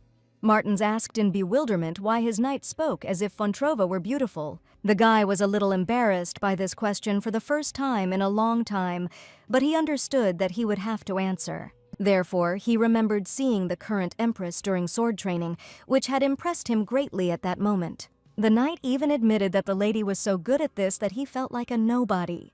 Only now did Rohane remember that Miss had recently told him that he had not been accepted into the knightly order. It immediately became clear to the guy that Zelda learned about everything not from Prince Tesler, but because she herself was a fencer. Rolf then reported that the mercenary they had found, whom the princess loved, was still in critical condition. The Duke was surprised that the boy was able to survive at all after such a difficult fall, and several days of searching for him. But fortunately, everything was fine with the child, thanks to the fact that his father held him tightly in his arms. After thinking for a moment, the knight said that there was also unconfirmed information, and Rohane became interested in it. Imagine Martins's surprise when his bodyguard informed him that the mercenary Notan was not a commoner. It turned out that the precious stone on his sword contained some unusual seal from a completely different empire. The Duke immediately realized that it could be a seal used only by people of royal blood. Without a second thought, Rohane immediately asked Rolf to bring him this very sword as soon as possible. The next morning, when the heroine woke up after a sweet dream, she immediately felt someone's pleasant touch. A little later, opening her eyes, the Miss discovered that the Emperor, who had long since awakened, was looking straight at her with a smile. Hugging the Empress tighter, Linnell said that he had slept very well, and she replied that she had also slept well. At this point, Zelda's eyes widened in surprise as she noticed that her husband was not wearing any clothes for some reason. Fontrov even jumped up in surprise, which did not escape His Majesty's notice. Having risen up on the bed after the lady, the guy calmly confirmed that he had even undressed at night because of the warmth. In response, the embarrassment that overwhelmed her made the heroine bury her face in the pillow just so she wouldn't have to look. A little later, when they were having breakfast together, Linnell remembered this moment and said that he did not expect such a thing. Zelda immediately apologized for her behavior, but the ruler himself was not at all angry with her. Instead, he suddenly pushed the pie towards Miss and said that she simply had to try it. Edpa confessed that it was his favorite dish, and Fontrov immediately obediently appreciated it, tasting its wonderful taste. The Emperor asked the girl how she would describe the taste, and she replied that she would not like to share it with anyone. Linnell laughed and said that he thought exactly the same thing when he first tried this pie in his life. He began to talk further on this topic, but Zelda, although she listened attentively, still understood little. Suddenly, His Majesty said that the concubines would be accepted next week, and the lady's hand froze in place. She realized that she would have to share her husband with all the girls, and said that he was not a pie. These words made the ruler so sad that he fell silent for a while, lost in his thoughts. Only a few minutes later, the guy remembered that he had a meeting soon, so he said that he would go first. But before that, he gave the Empress his part of the pie and said that he had not touched it at all, which surprised the lady. Fontrov, with a look of incomprehension on her face, recalled that her husband had said that he didn't want to share him with anyone. When the Miss suddenly asked why the Emperor was giving the pie to her, he only smiled at her affectionately in response. Before the girl could say or do anything else, His Majesty unexpectedly came closer to her. Linnell hugged his wife tightly and tenderly, who still froze in place, confused, and continued to sit. In the end, Zelda couldn't stand it any longer and pressed herself against the ruler, who once again reminded her that she was his empress. At this point, Catherine was yelling at her assistants to tighten the already tight corset on her dress even more. The girl wanted to look her best at the ceremony, so she was extremely angry at the maids who were so poor in helping her. Looking at herself in the mirror, Miss smiled and thought that it was not in vain that she had chosen the wrong colors for the event because they suited her. Her engagement to the emperor was broken off when a secret affair with another man was discovered. However, Kaliasa still believed that no guy could resist her beauty, so it was only a matter of time. But then the image of Zelda, who had completely accidentally become empress in her place, popped into the concubine's head. Because of this, Catherine's face was instantly distorted again by anger and jealousy towards this lady from another empire. And now the only option to regain the favor was to give birth to a child for the emperor. So Kaliasa decided to do whatever it took to make Fontrov eventually bow to her.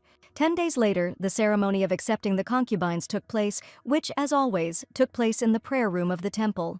Only this time, this room was located in a large and beautiful temple, which usually never happened. The ministers themselves insisted on this slight deviation from custom time and again in their letters. Moreover, the Duke also tried very hard to speed up the approach of the ceremony. He not only communicated with ministers on behalf of the loyal subject Rapian, but even spoke publicly. Only Zelda was actually sad about this, although she carefully hid her emotions from everyone. The lady knew that all these actions were planned from the beginning in order to have a greater opportunity to control her. But the concubines themselves were incredibly happy about the ceremony and prepared very hard for the upcoming reception. Catherine was the one who was most excited about this event and dressed up so beautifully for it. Melanie sat not far from Kaliusa and could not understand why the girl considered herself better than her. Pessalini leaned toward Hetzeros and explained that Catherine's position was superior only because she was already Eddie P's fiancée. In response, the girl only laughed loudly since she had specifically decided to attract attention to herself. She said that a cracked gold coin would be worth much less than a silver one, which was immediately heard first. After which Melanie returned to her preparations as if nothing had happened, even though she had just so easily insulted her competitor. Catherine couldn't help but react to something like this, so she stood up and asked who said it. In fact, she immediately realized that she was talking to Melanie, so she walked up to her and grabbed her face. Kaliasa stated that a cracked gold coin could be melted down and would once again be worth more than silver. Hetzeros brushed the lady's offending hand aside, then turned and looked at the other girls for support. But they all, as one, hid their faces down and did not want to get involved in this quarrel between the concubines.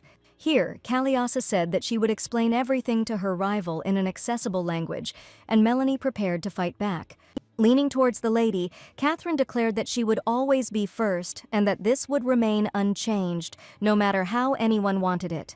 Miss roughly pushed Hetzeros away and declared that people like her could never equal her no matter how hard they tried. These words made Melanie incredibly angry, but she understood that it would be stupid to continue their quarrel.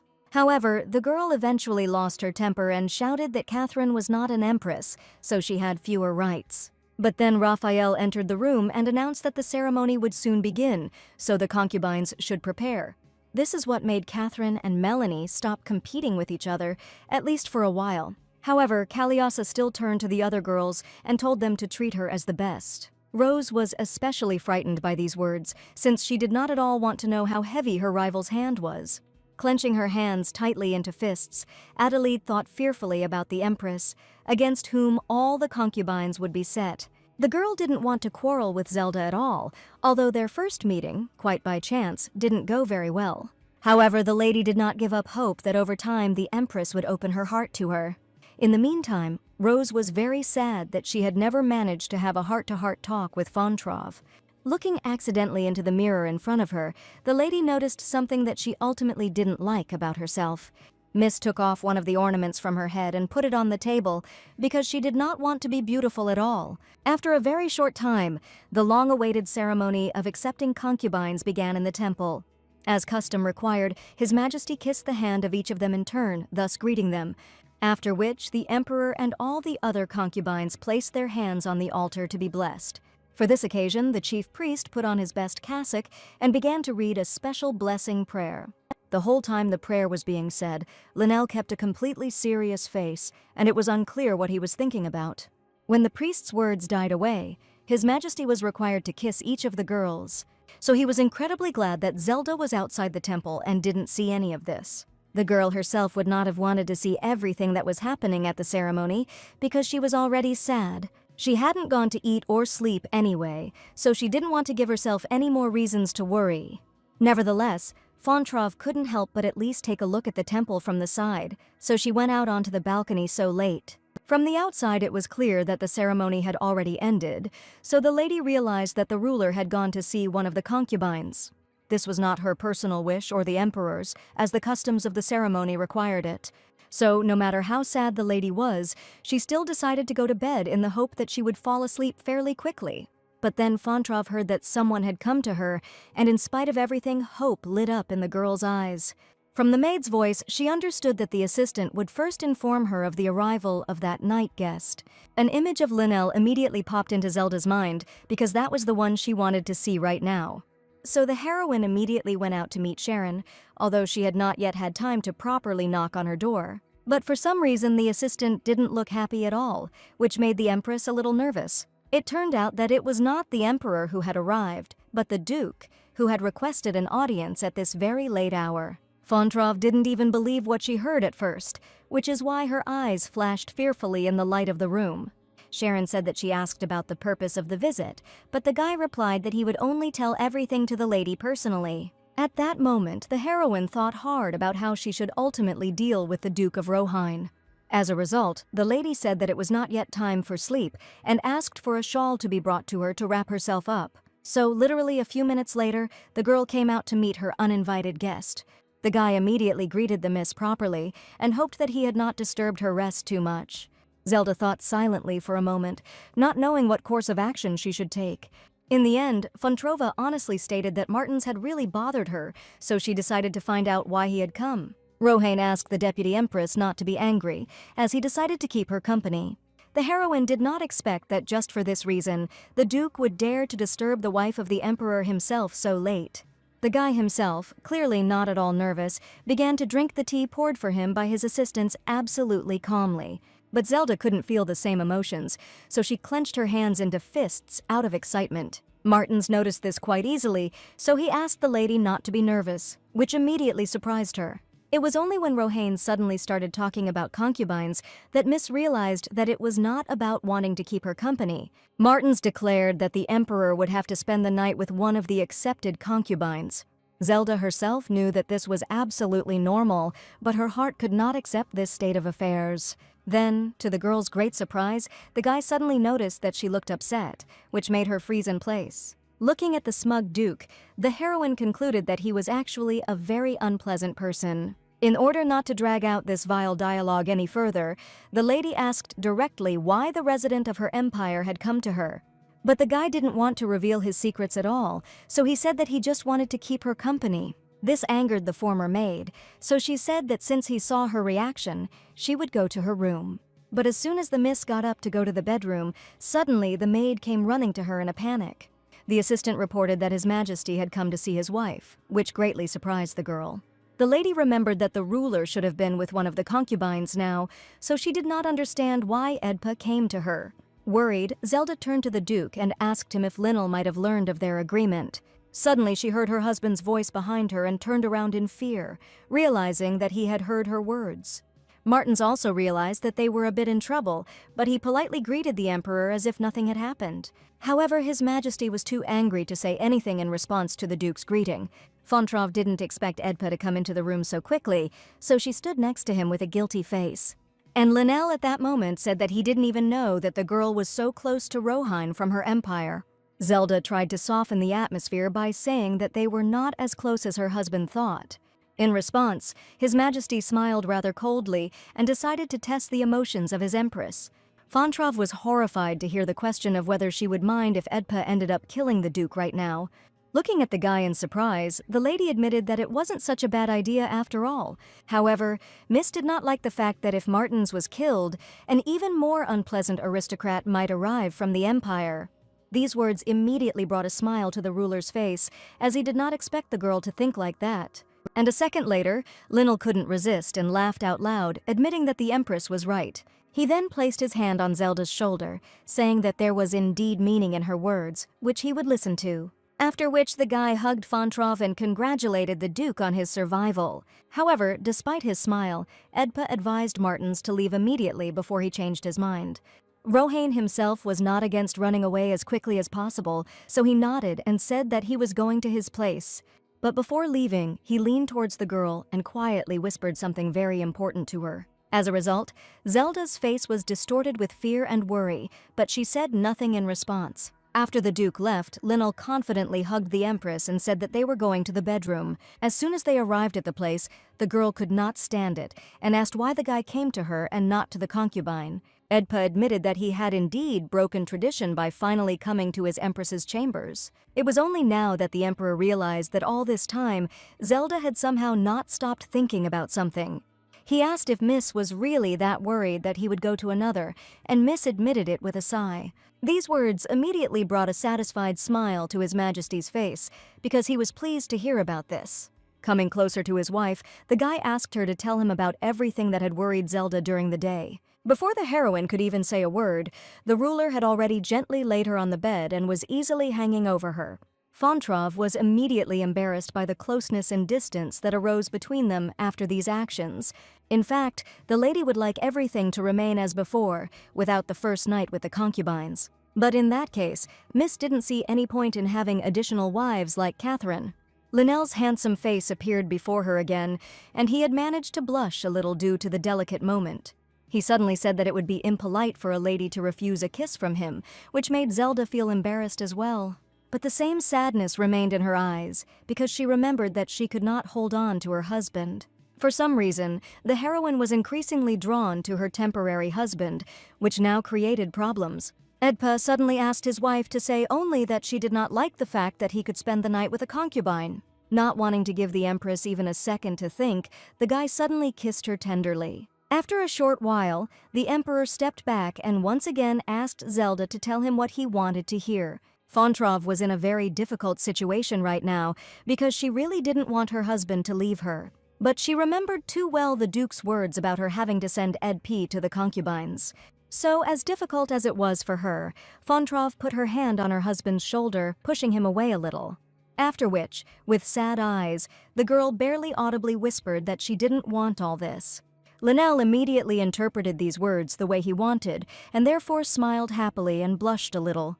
He moved closer and kissed the lady again, as he was glad that she did not push him away. Pressing even closer to Zelda, His Majesty asked her to repeat that she did not want him to leave. Fontrov realized that the ruler had guessed her true feelings, but that was not what she needed right now. So, choosing the right moment, Miss repeated her words, saying that she did not want him to stay. Linnell immediately moved away from the Empress and looked at her as if he had just been hit very painfully.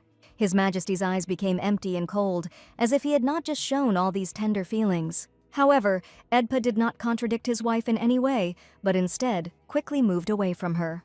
Having measured Zelda with a sharp and unpleasant look, the ruler said that, since such was her will, he would go to the concubine. As a result, the heroine was left completely alone in such a spacious room, which she really did not want at all. However, she was glad that everything would be fine with Edpa now, because that was what the Duke had told her before he left. The next morning, while walking, Sharon told the lady that she was not sure whether Linnell had visited the concubine. The maid explained that the direction the Emperor took was his usual night walk. But to all the consolations of her assistant, Zelda replied that everything was fine, because it was natural. She understood that it was impossible to ignore the wrath of Catherine and the other concubines purely because of her own desires. Because of this, absolutely all ministers would treat her as a foreign empress of the country of Chagonil. It was precisely these kinds of problems for the Emperor that the heroine tried to avoid, no matter what it cost her.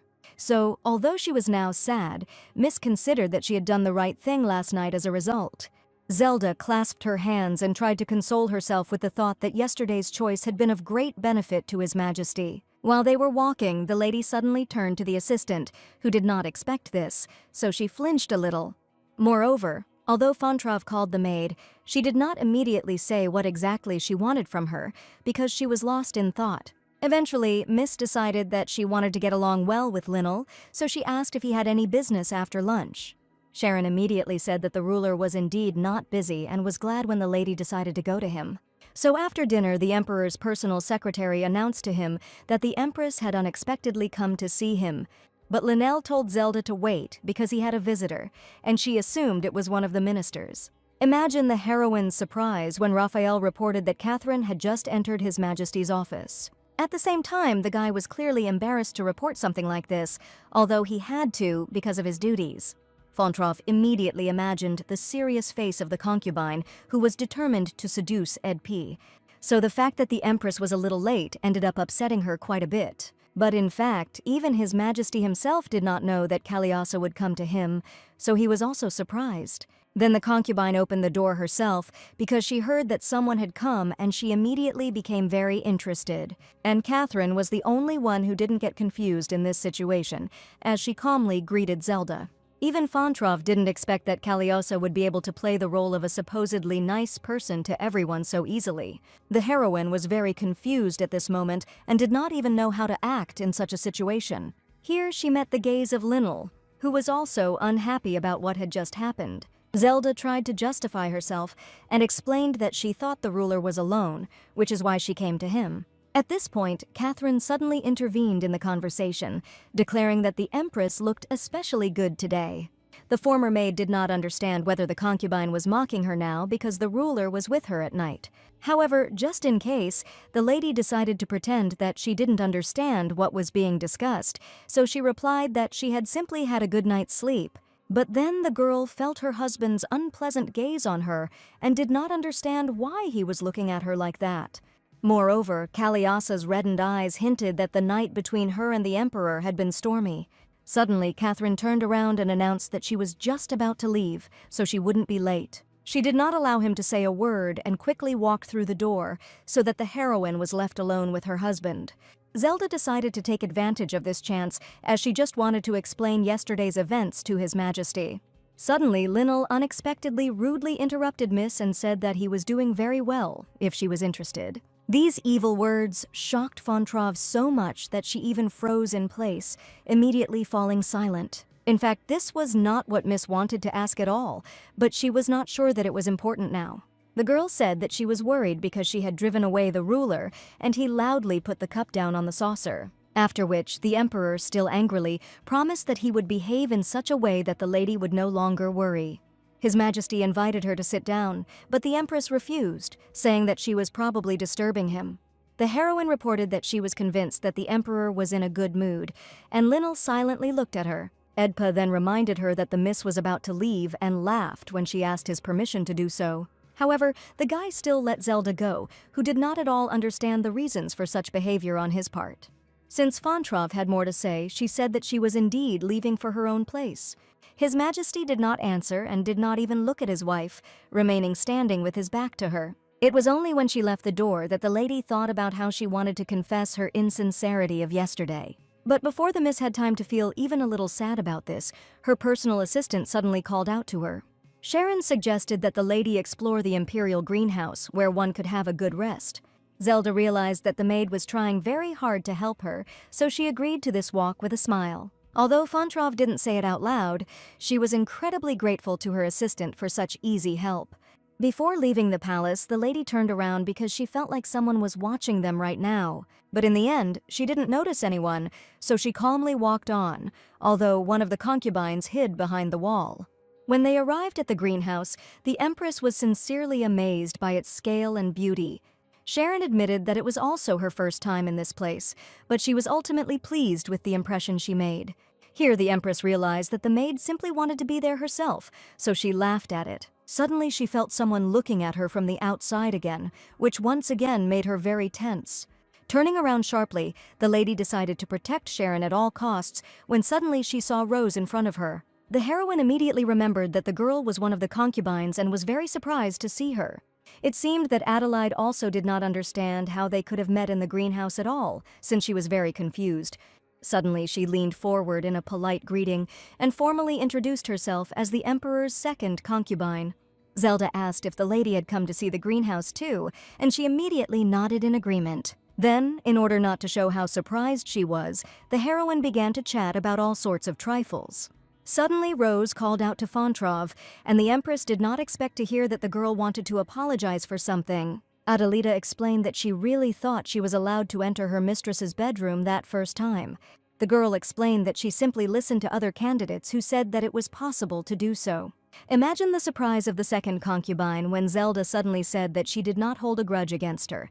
Emotionally, Rosa admitted that she did not want to be a candidate at all, as she simply loves to read books. Fontrov could not even imagine that this fragile and timid miss had long been studying healing magic books. The Empress promised that she would definitely turn to the second one for help, and this pleased the latter. Here both girls fell silent, when suddenly Rose looked closely at the Empress's face, although she said nothing. The heroine noticed that for some reason the concubine paid attention to the right side of her face. This made the former maid feel very awkward, and she immediately turned away, although she did not understand what had just happened. Zelda knew that the potion's effects weren't supposed to wear off yet, but she still began to worry. But then, suddenly, the first concubine appeared in front of the girls who had almost become friends. For the Fontrovs, this second unexpected meeting was much more unpleasant than the very recent first one. Noticing that Zelda was not alone, Catherine asked Rose if she had already begun to flatter Her Majesty. The girl was very scared and said that she was not trying to flatter anyone, but just wanted to talk. But Cagliostro was furious that Adelaide suddenly addressed her simply by her first name without due respect. The second concubine realized her mistake too late, for which she asked for forgiveness, saying that she had simply misspoke. Since they were not alone, Rose suggested to the first candidate that they discuss the relationship between them a little later, but Catherine declared that it was time for the lady to get what she deserved, and gave her a resounding slap across the face. The current empress was extremely upset to see such behavior from Cagliostro, because she did not expect anything like this. Even Adelita couldn't believe that her opponent would actually hit her, so she froze in shock. And Catherine shouted loudly that no one dared to be familiar with her now because of her higher status. Rose, barely holding back tears, said that she said it by accident, since they had been friends once in childhood. Having heard that the girl promised to be more careful next time, the first one was pleased with the effect produced. However, she decided to reinforce what she had learned, so she raised her hand again to hit the lady again. Zelda watched in horror as Cagliostro treated what was essentially her old friend so cruelly. But what angered Fontrov most of all was that the concubine somehow dared to use violence in her presence. At that moment, Rose, in tears, could barely say that she perfectly understood all the words of her rival. Catherine smiled contentedly and said that if Adelita had said so at once, she would not have had to disgrace herself, after which the first one turned and looked at the Empress, who suddenly called her for some reason. The Emperor's wife herself had already fully prepared the conversation with which she would scold the impudent girl. Catherine noticed Zelda's gaze and, smiling at her, apologized for such an introduction. To this, the heroine said emotionlessly that it was the duty of the elders to teach and the duty of the younger ones to perceive information. Cagliostro didn't quite understand why the lady said this, but she agreed that it was completely correct. Then Fontrov, without saying another word, swung her sword and lightly hit the concubine on the cheek. The girl immediately fell to the floor, clutching her head, and her maids ran to her in panic. In fact, the former maid knew the people's target areas very well, so the blow was not strong. She deliberately hit the back of the head with her left hand so that nothing would end up swelling in the first concubine. After waiting a little, Zelda called the girl and told her to be grateful for her lesson in the end.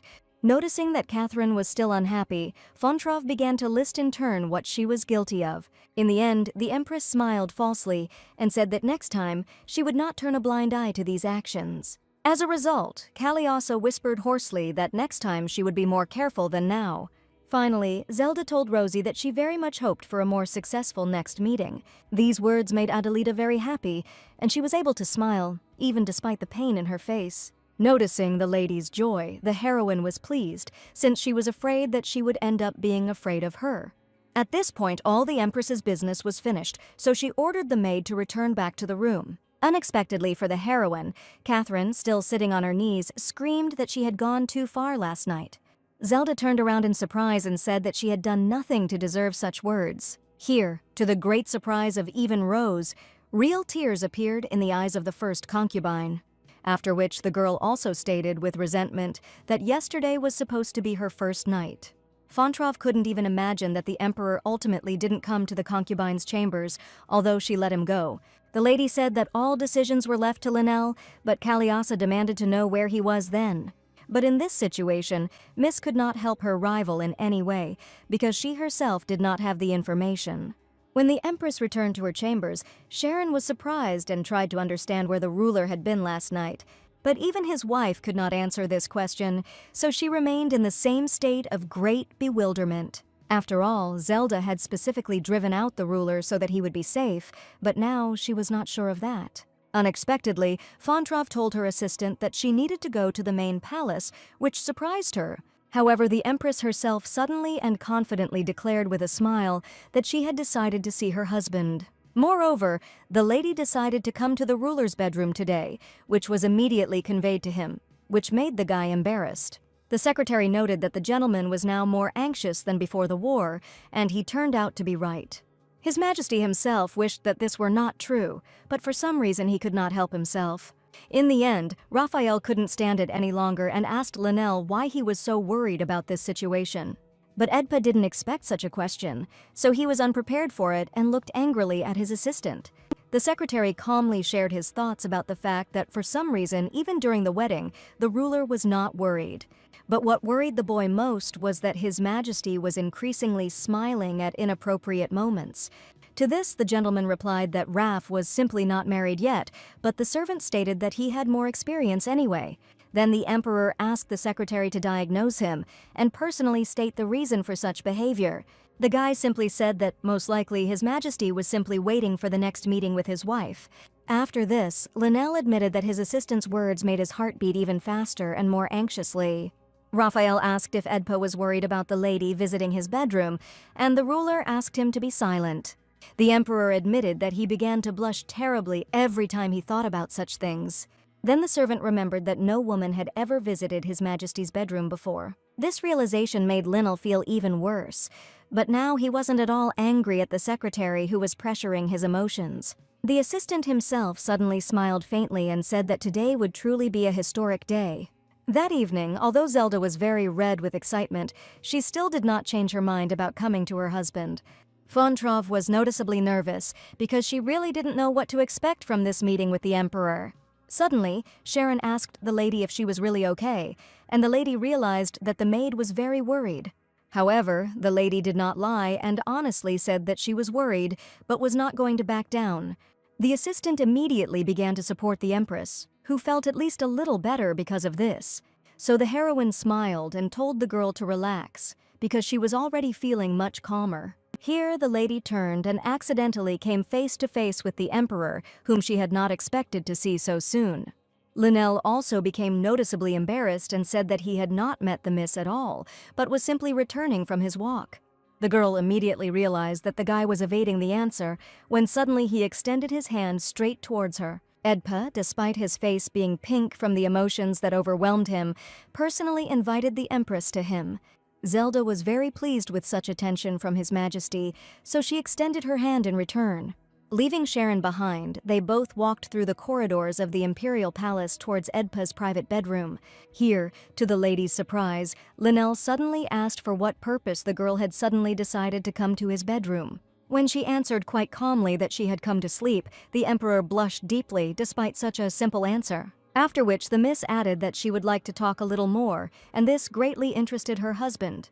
He squeezed the girl's hand even tighter to feel her warmth, but tried not to cause pain. Noticing this, Fontrov smiled gratefully at the emperor, since she liked his concern. But Linnell wasn't ready to look the Empress in the eye at the moment, so he awkwardly turned away. Imagine the heroine's surprise when the guy suddenly admitted that she was the first woman to enter his bedroom. He suddenly added that he was going to throw his wife on the bed as soon as she entered the room. Zelda understood perfectly well what kind of physical dialogue His Majesty was hinting at, because she was not against it. But then Linnell confessed that he was very afraid that Miss would push him away, so he couldn't do that. Fontrov asked the guy just in case if he really wanted it, and he replied that he wanted it madly. These sincere and passionate words made the heroine blush even more from incredible embarrassment. To hide this, the girl turned away and suggested that they just sit and talk first. However, when they both sat down on the bed, the Empress felt the sudden silence that had arisen for some reason. Zelda only now realized that she wanted to see the Emperor so much that she couldn't even think of what to say. Unable to bear it, the lady suddenly glanced at Linnell because she wanted to understand what he himself was feeling at the moment and how he was behaving. But then, with an unexpectedly light and skillful movement, the ruler threw off part of his wife's outerwear. Then, without stopping at all, the guy began to take off her shoes, which completely shocked the miss. She tried to remind him that they wanted to talk, to which Linnell replied that the most sincere dialogue only happens in bed. At this moment, one of the concubines was properly perfumed in order to prepare for the meeting with His Majesty. It was Melanie, and she was already in anticipation and could not wait for the Emperor to come to her. Here the maids approached Hetzros, who had not the most pleasant news for the still cheerful miss. But it was too hard for the assistants to tell what they knew, so they mumbled for a long time on the spot. Then the concubine indignantly asked when the ruler would finally come to her, since she was waiting so much. But then the maids were able to report that Linnell was spending time with Zelda, which greatly shocked Melanie. At that moment, without thinking at all about the concubines, the ruler kissed his wife's tender foot with pleasure. When he suddenly got up and went out, Fontrov anxiously asked the guy to at least wait a little. Only right now, His Majesty was so absorbed in the process that he did not hear the girl. But the heroine herself could not tolerate such an attitude, since it was beyond her patience. So, completely instinctively, the miss gave the Emperor a light kick, causing him to fall onto the bed. It was so unexpected for the guy that he didn't even have time to defend himself. He just opened his eyes wide. Only a few seconds later, Zelda realized what she had done and began to apologize for her actions. Miss asked if Edpa was okay and explained that she had just been very ticklish and couldn't help herself. In response, the Emperor silently looked at his wife, but his eyes were not cold or condemning. Suddenly, Linnell, still silently, turned away, showing the lady the back of his head and back for some reason. The girl shuddered nervously and hesitantly reminded her husband that she had not come here today for this reason. Suddenly, the guy grumbled discontentedly that he hadn't just kissed her tenderly to kick her in the face. After a few seconds, the ruler finally admitted that he was not offended, but simply felt awkward. The heroine still believed that part of the blame for what happened was definitely on her, so she didn't know what to say. To Linnell's great surprise, the girl suddenly said that he would probably no longer visit her chambers. These words made Edpa jump up and ask if the miss would like this, but she answered in the negative. The heroine explained that she had made a big mistake, so she would not be surprised if her husband did the same. But then he suddenly announced that he would come to her more often, which made Zelda's heart skip a beat in joy. Linnell was serious and said that he would visit his wife until he kissed her from head to toe. After which he got as close as possible to the girl and asked why she had actually come to his bedroom today. Then Zelda was finally able to admit that she had felt uneasy the previous night when her husband left the room. Gently squeezing the lady's hand, Linnell asked if she shouldn't be even more uncomfortable in his bedroom. Here Fontrov admitted that she wanted to see the Emperor, which immediately brought a pleasant smile to his face. He whispered that he was glad to finally hear it, and then asked what he should do with her on his bed. Unexpectedly for herself, the heroine was the first to reach out for a kiss, although she was not allowed to do this. This time, even Edpa himself was surprised by such pressure and asked the Empress to slow down a little. However, Miss was already completely overwhelmed by her own emotions, so she could not stop. Fontrov even personally began to take off His Majesty's clothes, although before that she had not dared to even think about such a thing. Looking at the girl's completely red face, the guy thought that he didn't want to stop either. During those few minutes of their kiss, Linnell became very aroused, as he really had feelings for his wife. So now that she had finally reciprocated his feelings, the ruler could not control himself either. Unexpectedly for the spouses, they overdid it in their emotions so much that Edpa accidentally tore the sleeve of Zelda's dress. The boy and girl froze in surprise because of this, as the sound scared them quite a bit as a result. But then Fontrov suddenly laughed and asked to rip the sleeve so that it wouldn't just hang around. The Emperor was embarrassed by what had happened, so he immediately obeyed the lady, just so that she would not get angry. Looking at Zelda, the guy was amazed when she suddenly began to carefully take off all her clothes. To avoid further embarrassment, Linnell said that he would now turn off the light and got out of bed for a while. Literally a few seconds later, the couple found themselves back on the bed and in each other's long-awaited embrace. But before they could take any action, the secretary rushed into the room in a hurry after knocking. He announced that Melanie had suddenly fallen seriously down the stairs, which greatly alarmed the imperial couple. So, quite quickly, His Majesty got ready and came to the room of the lady, who must now be feeling ill. And indeed, Hetsros was lying on the bed, her eyes closed and paying no attention to anything around her. But as soon as they announced to her that Linnell had arrived, the concubine immediately jumped up as if nothing had just happened. Imagine the surprise of the injured girl when in the passage she saw not only the ruler she had been waiting for. For some reason, Zelda came into the room with Edpa, so Melanie asked in disappointment what she was. His Majesty's face visibly darkened when he heard his concubine address his wife in such a disrespectful manner. Melanie immediately pretended that she didn't understand what she had said because she fell and hit her head. Linnell then explained that Zelda had come with him because she was very worried about the situation with the stairs. But in fact, the guy himself suggested that Fontrov go with him, although the lady did not want any of this at all. Hetsros winced when Edpa said he heard she was dying from a recent fall down the stairs. Putting on a sweet face, the concubine began to assure that this was the case until she woke up a few seconds ago. The lady shared that she was waiting for the ruler, as he was supposed to come to her, went out the door and fell. Imagine Melanie's surprise when Linnell suddenly declared that this whole situation was extremely stupid. Zelda couldn't get over the Emperor's words that Melanie looked a bit like a horse because of her laughter. Edpa asked what exactly had happened to the concubine, and the maid explained that she had injured her leg. Listening to all this dialogue, Fontrov could hardly restrain herself from laughing out loud at the absurdity of the situation. Finally, the heroine informed her husband that she would be the first to go back and return to her room as quickly as possible. After which she smiled at Melanie and asked the lady to be careful, since she was one of the Emperor's wives. The Empress's desire was to escape from this room when suddenly her husband grabbed her left shoulder in an attempt to stop her. The girl didn't have time to react, and so the cape fell off, revealing the recently torn sleeve. This circumstance made the lady very embarrassed, since she could not walk around like that. Hetsros immediately noticed this and asked with horror what had happened to the Empress's dress. In the end, Zelda stood there silently, having no idea how to explain everything that was happening now. But then Linnell came to his wife's aid, declaring that it was a fashionable and beautiful design straight from her empire. The heroine didn't understand who could believe such a thing, but she saw Melanie's burning and interested gaze, so she kept silent. Suddenly, the ruler told the concubine to rest after the stress she had experienced, and they would go on for now. Although Hetsros shouted something after her, no one answered her, as the couple went into the beautiful imperial garden. Zelda was pleased that Linnell was so persistent in keeping her company wherever she was, even though Miss had offended him last night. Edpa suddenly said that they were returning to his chambers, and this decision was not subject to any discussion. After which, the guy explained that he couldn't just let go of the first and last guest in his bedroom so easily. After kissing his wife, Edpa pulled away for a short moment and promised that she would come here often. A couple of minutes later, the boy and girl reached the imperial bed again and continued from where they had left off.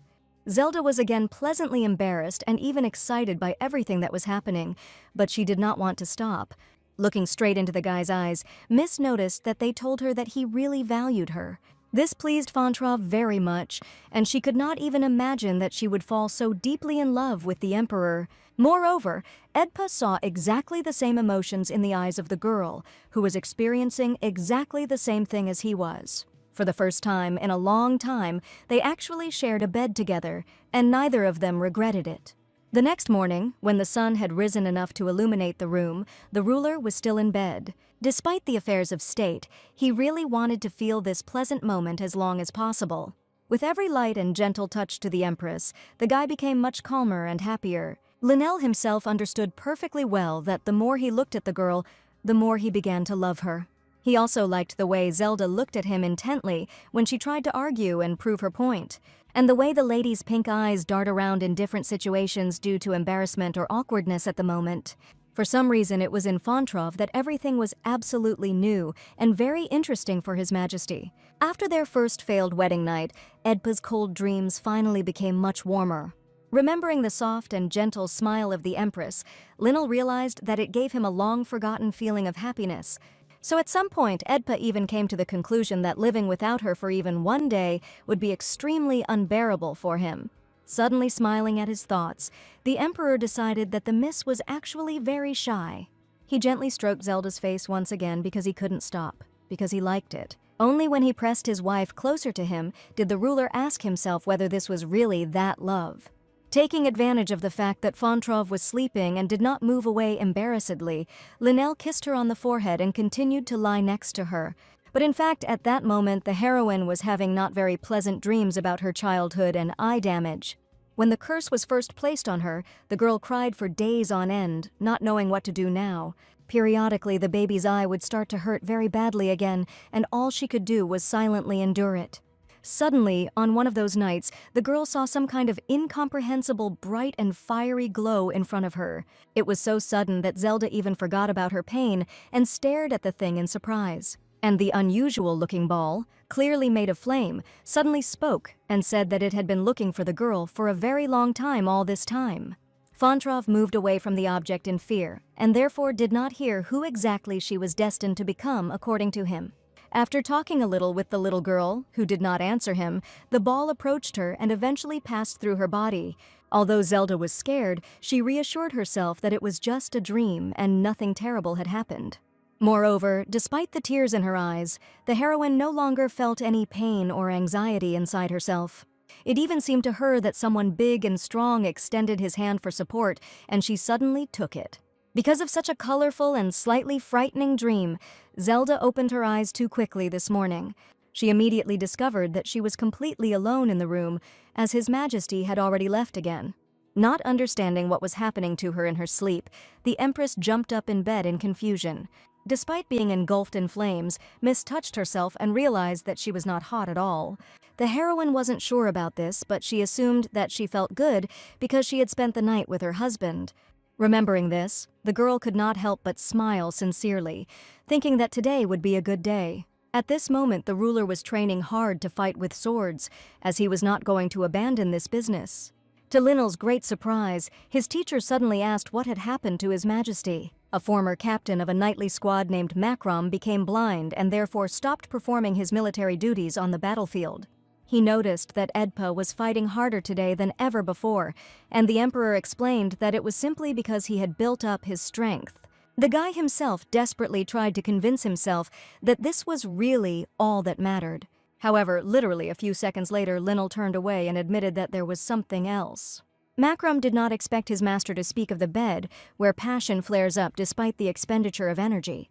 The man asked if the Emperor was talking about the Empress, and Edpa did not expect the knight to guess correctly again. After which the assistant stated that Zelda was clearly special, which once again surprised the ruler. But Macrom explained that he simply felt everything that he had just told His Majesty.